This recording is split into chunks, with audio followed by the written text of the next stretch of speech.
नमस्कार दोस्तों, मैं शंभू कुमार सिंह और आप देख रहे हैं नेशनल दस्तक।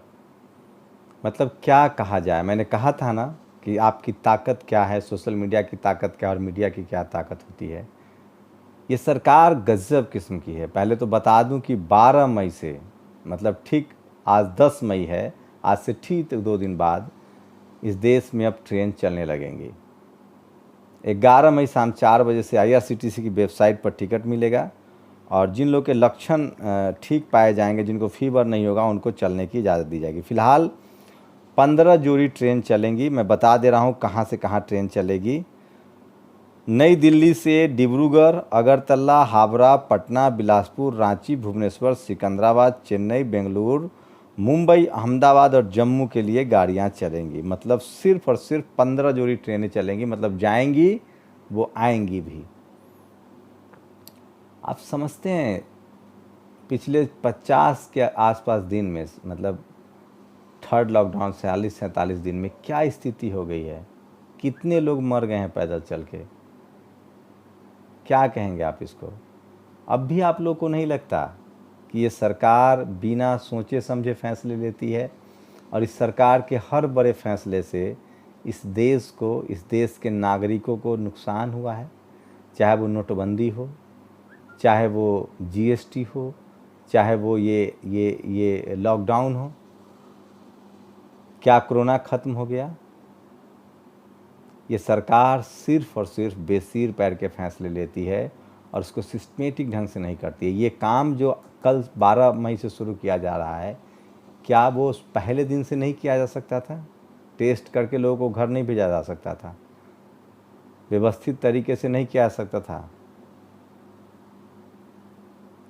और क्या लोगों के घर खाना नहीं, मतलब ये सरकार फेलियर है।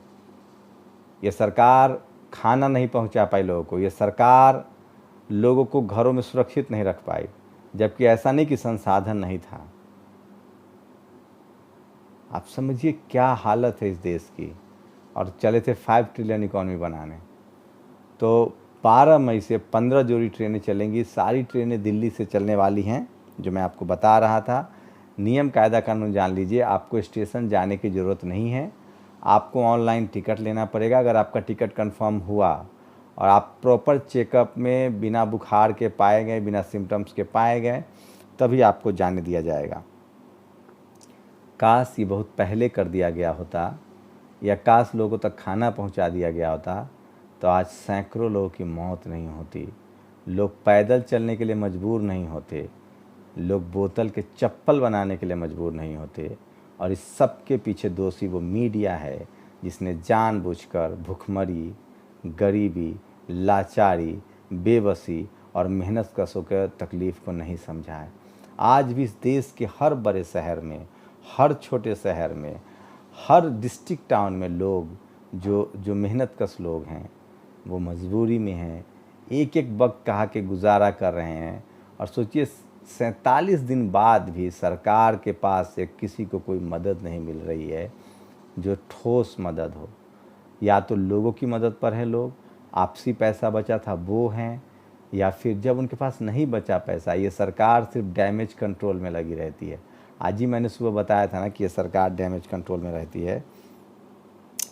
इसी देश के एक विदेश मंत्री थे, इसी पार्टी के नेता थे, उन्होंने एक ट्वीट किया है। मैं चाहता हूं कि वो आपको पढ़ के बताऊं, और बड़ा माकूल ट्वीट है, आप सबको पढ़ना चाहिए। अंग्रेजी में उन्होंने लिखा है कि मोहम्मद बिन तुगलक ने भी नोटबंदी किया था। उसने लोगों को दिल्ली से दौलताबाद कहा था कि पैदल चलो, वो अपना राजधानी लेना चाह रहे थे। इसी में सैकड़ों लोगों की मौत हुई थी। Do you see the similarity? वो कह रहा है कि जो तुगलक था, क्या आज के जो हुक्मरान हैं उसमें कोई सिमिलरिटी आप देख रहे हैं? सोचिए, कहाँ ये घर घर में CA NRC लाने वाले थे, खाना नहीं पहुंचा पाए। ये घर घर में लोगों का प्रमाण पत्र, नागरिकता जांचने वाले थे, लेकिन खाना नहीं पहुंचा पाए। घर घर घर घर तो खाना भी नहीं पहुंचाना था। जो नीडी थे उन्हीं के यहाँ पहुंचाना था, वो भी नहीं पहुंचा पाए। सोचिए किस तरह के लोग हैं। PM केयर्स का हिसाब नहीं दे पा रहे हैं। 70,000 ट्वीट। यह तेजस्वी का जलवा या नीतीश कुमार की लोकप्रियता, जो भी है दिलचस्प है। देश में चुनाव का अगला मैदान बिहार में ही सज रहा है। तो ये कुछ ट्वीट बता रहा था मैं किस तरह से। और अगर सोनिया गांधी, शुक्रिया सोनिया गांधी जी, आपने अगर मेहनतकश लोगों के मुद्दे को नहीं उठाया होता तो न जाने मीडिया कब तक चुप रहती, और अब तो जान पर जान जा रही थी। 15 लोग ट्रेन से कट गए, आज 5 लोग एक्सीडेंट में मर गए, और तब जाके इस सरकार की आंखें खुली है। लेकिन काश इस देश के लोग समझते कि किस तरह से उनकी ज़िंदगी से खेला जा रहा है। जलाना से औरंगाबाद जा रहे मजदूरों की कमाई है, पीएम केयर्स फंड में जमा करा दीजिए। ये देखिए 100 रुपये का नोट ट्रैक पर फटा हुआ मिला है। तो कुछ और सोशल मीडिया पर जो रिएक्शंस है ये देखिए। मतलब मेरा कसूर बस इतना है कि हम अपने देश में ही मजदूरी करते हैं। ये देखिए लोगों को जहाज़ से लाया जा रहा है और मज़दूर जो है वो पैदल चलने के लिए मजबूर है। ये देखिए, दिखा, ये देखिए, क्या बताएं, कुछ नहीं कह सकते हैं। ये सरकार किस तरह से फैसले लेती है। 5 ट्रिलियन इकॉनमी, ये तस्वीर है 5 ट्रिलियन इकॉनमी की। मतलब ये सरकार जो आज कर रही है वो तब कर रही है जब तक आप मर नहीं जाएंगे, बेबस नहीं हो जाएंगे, तब तक। काम के घंटे 8 से बढ़कर 12 घंटे, श्रमिकों को पेट में खंजर भोंका। क्या कहा जाए मतलब इस देश में। यूपी में बिना आरक्षण के मेडिकल कॉलेजों में होगी प्रोफेसरों की भर्ती, सुप्रीम कोर्ट ने दी इजाज़त। ये सारे फैसले सुप्रीम कोर्ट से आ रहे हैं। लॉकडाउन के बाद इस देश के बहुजन समाज को सोचना पड़ेगा कि उनको क्या करना है। तो वो तमाम खबरें दिखा रहा था मैं। और ट्रेन ये देखिए, ये तस्वीरें देखते जाइए।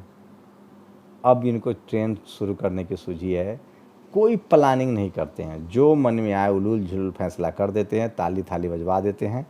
और इनके जो समर्थक हैं वो सिर्फ भक्त हैं। वो तो शुक्र है कि मरने वालों में सिर्फ 16 आदिवासी ही थे। एक आध संत, एक आध गाय मरी होती तो धर्म खतरे में आ जाता। ये देखिए, ये देखिए, बुलेट ट्रेन चलाने वाले थे साहब, बुलेट ट्रेन चलाने वाले थे। तो 15 जोड़ी ट्रेन चलाने की इजाज़त दी गई है। 15 जोड़ी ट्रेन चलाने की इजाज़त दी गई है। दिल्ली से सारी ट्रेनें खुलेंगी, 12 मई से ट्रेनें चलेंगी। लेकिन आपको स्टेशन नहीं आना है, आपको तभी आना है जब आपके पास कंफर्म टिकट हो। अब तक का यही अपडेट है। आगे क्या होता है उस पर आप नज़र बनाए रखिए, मैं आपको बताऊंगा। मैं फिर कह रहा हूँ, इस देश का, इस जो मेहनतकश लोग हैं, जो बेरोज़गार हुए हैं, जो मरने को मजबूर हुए हैं, जो लाचार हुए हैं, बेबस हुए हैं, उसके लिए सिर्फ 2 ही लोग जिम्मेदार हैं, इस सरकार की फेल रणनीति और दूसरा इस देश का जातिवादी, ब्राह्मणवादी, मनुवादी मीडिया। आप लोग को याद रखना है, अब इनके खबरों पर, इनकी बातों पर भरोसा मत कीजिए। अगर इन्होंने शुरू में खबरें दिखाई होती तो ये फैसले शुरू में भी बेहतर हो सकते थे। लेकिन ये लोग सरकार के चमचे हैं, बेलचे हैं। सरकार ने इन लोगों के संपादकों को कह दिया था कि आप कोई खबर नहीं दिखाएंगे, और 47 दिन बाद जब लोग भूखे मरने को मजबूर हैं, न जाने कितने लोग की जान चली गई है, न जाने कितने लोग की जान चली जाएगी, लेकिन इस सरकार खाना तक नहीं पहुंचा पाई। 47 दिन में सरकारें खाना नहीं पहुंचा पाई। कुछ लोगों ने अच्छा काम किया है, हेमंत सोरेन ने, बघेल साहब ने, तेजस्वी यादव ने, अखिलेश यादव की पार्टी ने, यहाँ तक कि बीजेपी के कुछ लोगों ने दिल्ली में खाना पहुंचाया है। लेकिन जिन जिन राज्यों में जिनकी ज़्यादा बड़ी बड़ी सरकारें थी, वहाँ इन लोगों ने बहुत गलत किया है। केंद्र सरकार बिल्कुल फेलियर रही है रणनीति के मामले पर, चाहे वो कोरोना से निपटने का मामला हो, अस्पताल का मामला। बाकी अब देश की हालत आपको समझ में आ गया है। अब कम से कम समझिएगा, और आप वोट डालिएगा तो धर्म के नाम पर मत डालिएगा, हिंदू मुस्लिम के नाम पर मत डालिएगा। जो अस्पताल बनाए, जो स्कूल बनाए, जो आपके बच्चों को रोज़गार दे, उसके नाम पर वोट डालिएगा। चुनाव आने वाला है बिहार, उसके बाद यूपी। गाय गोबर, गौमूत्र, मंदिर मस्जिद हिंदू मुस्लिम पर बहुत कर लिए हैं। अब कम से कम जगिए और सिर्फ़ स्कूल, कॉलेज, यूनिवर्सिटी, अस्पताल के नाम पर, रोज़गार के नाम पर वोट दीजिए।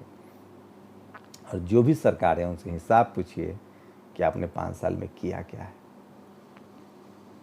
और जो रेल से नहीं पहुंचा पाए, जो आपको घर नहीं पहुंचा पाए, उनकी रैली में भी मत जाइएगा,